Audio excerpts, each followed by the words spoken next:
At first, it was a little scary to go play in public for strangers, and you don't know who's going to walk by. You're afraid of being judged.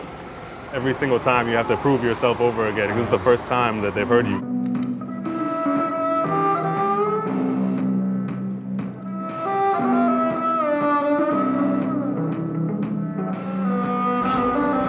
You're not just playing for your cat in your apartment. Somebody's listening.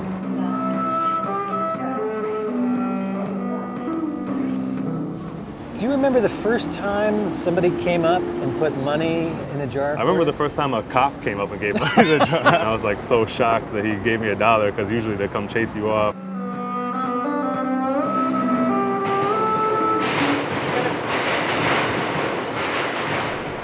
I ride the subway to and from work every day, and I see musicians every single day. It's normal, it's expected, and it's legal these days. But that was not always the case. How were musicians received in the subway in the early days? It's a really good question. 1904 is when the first subway was opened. Music has always been a part of the subway lore. The official position was it was illegal from the get-go. It happened anyway because the public wanted it, and that's what the musicians needed.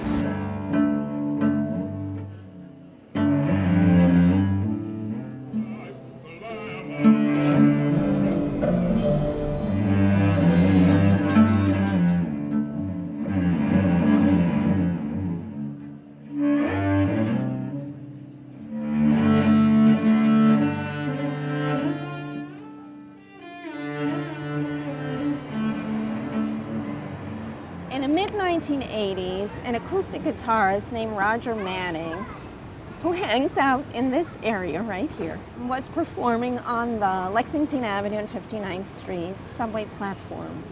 And he got a ticket for disorderly conduct. He was for making music. At the time, there was actually a rule against entertaining passengers. So Roger went to Manhattan District Court, and interestingly, the judge told him to come back with an attorney. And the judge upheld Roger's constitutional right to perform in the subways. So that set a really important precedent.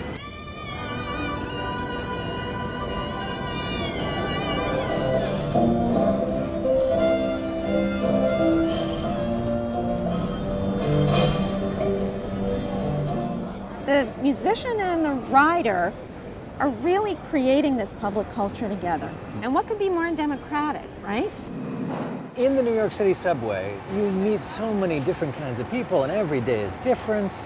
What's the most memorable experience? There was one New Year's Eve where I was playing on the subway and somebody hired me to come play at an orgy in their apartment. That one was crazy.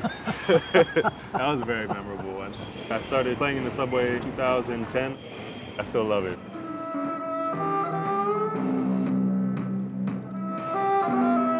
If somebody likes what they hear so much that they let a few trains go by, they stick with you instead of jumping on their train, that must be a little victory.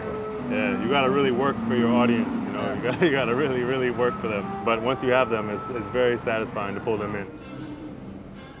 Is there any danger that the digital revolution is changing this culture? I notice that a lot of people in subway music circles these days are looking at the performer through their iPhones. And I wonder whether they're really enjoying the moment or whether they're preserving it for another time.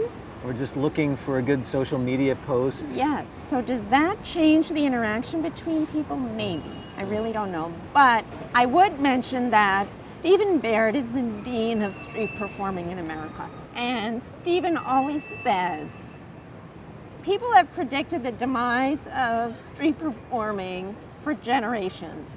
First it was the printing press, then it was the light bulb, then it was radio and TV and videos, and I'm guessing now it's social media. But subway music continues. So why is that? I think because musicians love to reach out to people through their music, And people need the human contact, particularly in these most alienating environments.